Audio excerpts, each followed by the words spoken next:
Kasus kekerasan tragis kembali terjadi di wilayah Kota Bandung, Jawa Barat, dan menggegerkan warga sekitar pada Minggu, 19 Juli 2026, malam. Seorang pria berinisial La, 38, ditemukan tewas bersimbah darah setelah menjadi korban penusukan hebat.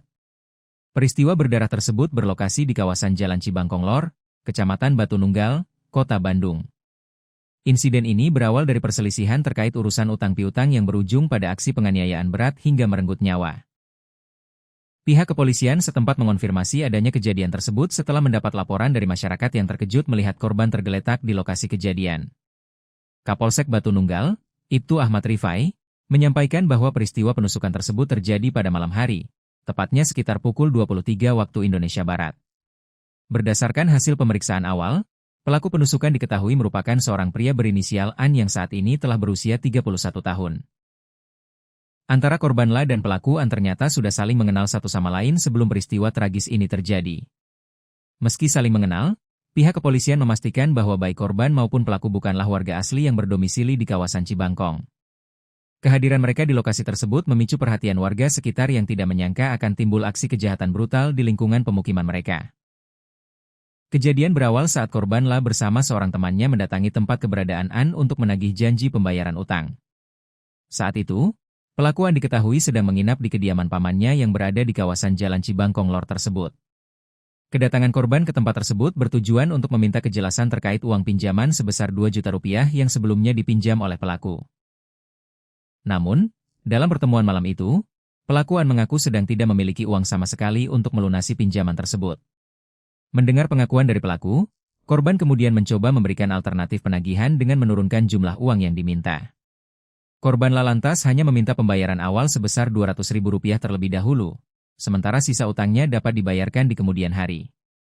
Korban datang ke kediaman pelaku untuk menagih hutang. Keterangan saksi, korban meminta uang Rp200.000. Tapi, pelaku mengaku tak memiliki uang, ujar Ibtu Ahmad Rifai. Meskipun nominal tagihan sudah diperkecil, pelaku tetap bertahan pada pengakuannya bahwa ia sama sekali tidak memegang uang tunai saat itu. Situasi tersebut membuat korban semakin terdesak karena dirinya sangat membutuhkan dana tunai pada malam hari itu. Lantas, korban meminta pelaku membayar utangnya dengan memberikan ponselnya karena korban sedang membutuhkan uang itu dengan rencana ponsel pelaku akan digadaikan korban, katanya menceritakan kronologi. Opsi penyerahan barang berharga berupa unit telepon genggam sebagai jaminan atau pembayaran utang tersebut langsung ditolak mentah-mentah oleh An. Adu mulut yang tak terkendali tersebut akhirnya membuat situasi semakin kacau dan mendorong pelaku nekat melakukan aksi kejahatan penusukan. Pelaku menusukkan pisau yang dia bawa dari rumah ke dada korban sebelah kanan, tangan kiri, dan tangan kanan. Korban meninggal dunia di tempat, jelas Kapolsek.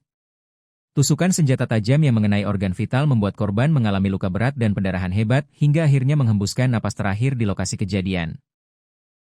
Usai melancarkan aksinya dan melihat korban terkulai tak berdaya, pelaku sempat berusaha melarikan diri untuk menghindari kejaran warga serta petugas.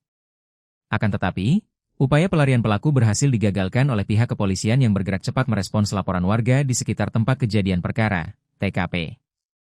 Pelaku diamankan oleh kami tidak jauh dari TKP dan tidak lama setelah kejadian, tegas Ibtu Ahmad Rifai memberikan penjelasan terkait penangkapan pelaku. Jenazah korban La yang mengalami luka parah akibat serangan senjata tajam tersebut langsung dievakuasi petugas menuju rumah sakit terdekat guna menjalani proses autopsi dan visum. Sementara itu, pelaku beserta barang bukti telah diamankan dan dibawa ke Mapolsek Batu Nunggal untuk menjalani pemeriksaan intensif guna mempertanggungjawabkan perbuatannya secara hukum.